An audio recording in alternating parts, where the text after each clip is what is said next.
Ma'am, before I start my speech, let me quote from Kautilya's Ardhashastra. When a righteous king is attacked without a cause, he must retaliate with all his might to protect his people. These are the words from Ardhashastra. These are not just ancient wisdom. They are our responsibility today, responsibility to act, to lead, responsibility to defend. 22nd April 2025, in Pahalgam, Kashmir has seen what has happened, India has seen what has happened, world has seen what has happened. 26 civilians were killed, 20 others were injured. It was more than a violence. It was an assault on the soul of India. Tourists were held at gunpoint, asked about their religion. Based on that, they were shot dead. They were shot dead in front of their children. They were shot dead in front of their wives. This is not war, it was slaughter. Just 10 days before this has happened, I was there in Kashmir. Kashmir was thriving. Tourists were everywhere.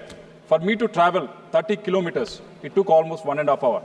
When I asked the driver, taxi driver, he was telling me, the last 4 years or so, the tourists were flocking into Kashmir and the economy was thriving. But this Pahalgam attack has changed everything overnight. And India, as Kautilya said, has responded. On May 7th, Operation Sindoor was not just a retaliation, it was a statement of restraint, a statement of precision, a statement of resolve. We did not act in anger, we acted in accuracy. We did not just act with emotion, but we acted with ethics.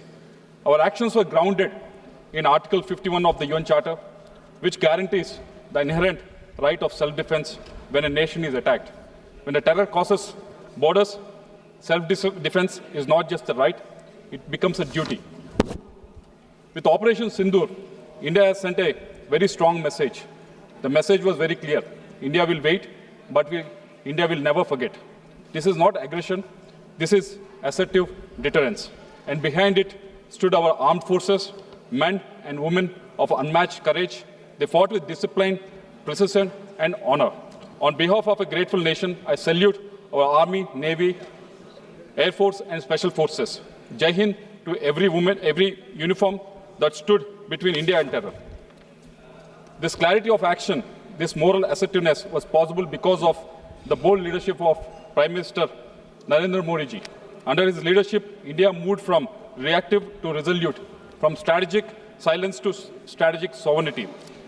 We have seen it with Uri surgical strikes, we have seen it with Balakot air strikes. And under the watch of Raksha Mantri, Rajnath Singh ji, Operation Sindoor was executed with both tactical brilliance and moral clarity. Moral clarity is the need of the hour.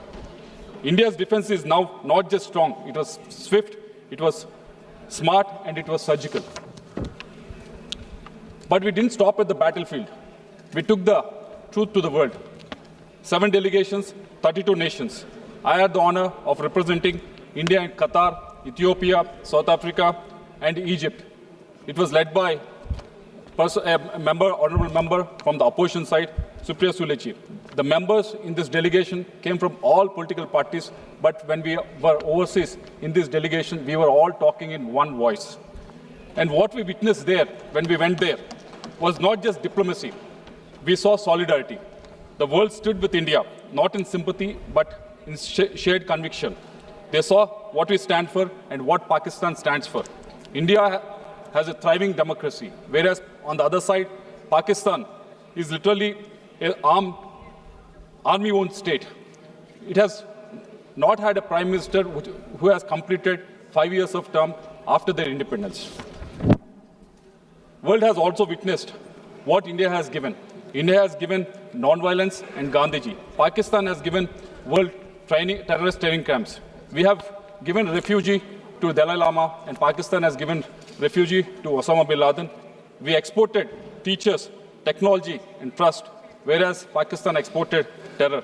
The world understands this, and it stood with us. That solidarity was not accidental. It was earned by our External Affairs Minister, Jaishankar ji, and our diplomats who worked tirelessly across the continents. Our diplomats has positioned India as a voice of clarity, of responsibility, and of resolve in the divided world. But when we reflect on Pahalgam, on Operation Sindoor and diplomacy that followed, three urgent truths emerge. The first action point, it is time the United Nations defined terrorism. For over 30 years, India's proposed comprehensive convention on international terrorism has been ignored. It has taken so many lives. Let's not just debate about terror, let's start about defeating it.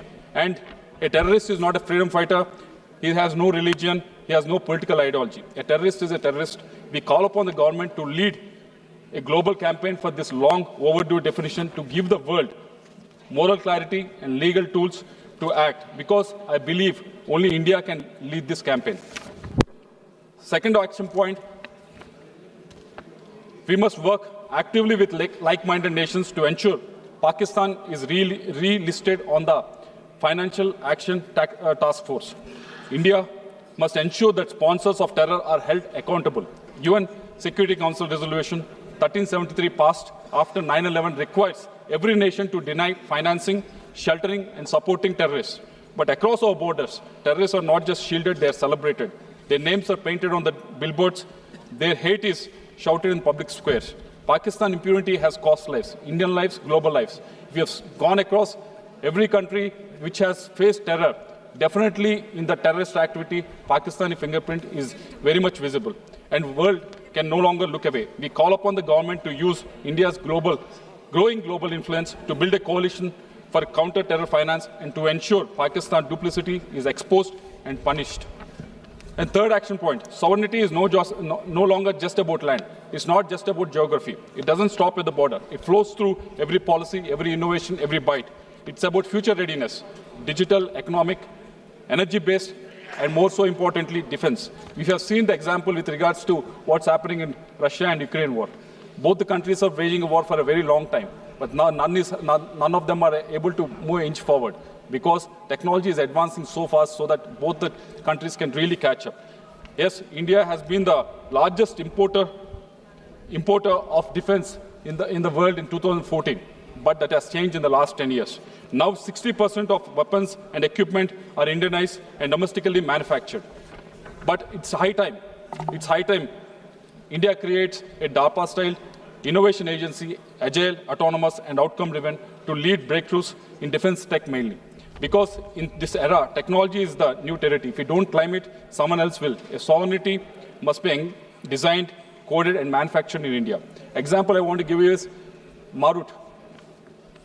It was designed by HAL, first fighter jet designed and built in Asia outside the Soviet bloc in 1960s. It was there in India, a jet fighter which was designed and manufactured and delivered in India. It was in action. It has seen the action in 1971 Indo-Pak War also. But when it was there in 1960s, it should have actually gone in the right direction, wherein we should have had much better jet fighters. But somehow it has digressed and we are not able to deliver that.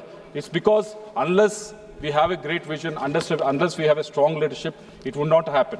So I request government to actually look at in a direction in such a way that this defense technology gets enough funding so that Indian manufacturing, Indian defense tech can be on par, because going forward, our sovereignty depends on how much and how well we can innovate, how much and how fast we can innovate in this country.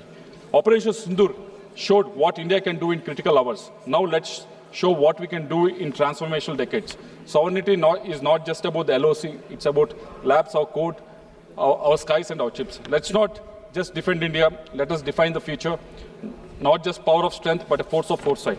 This is India's movement. I believe that rooted in our constitution, aligned with the international laws, protected by our armed forces, led by our bold leadership in the form of our Prime Minister Narendra Modi ji, and driven by the will of 1.4 billion Indians.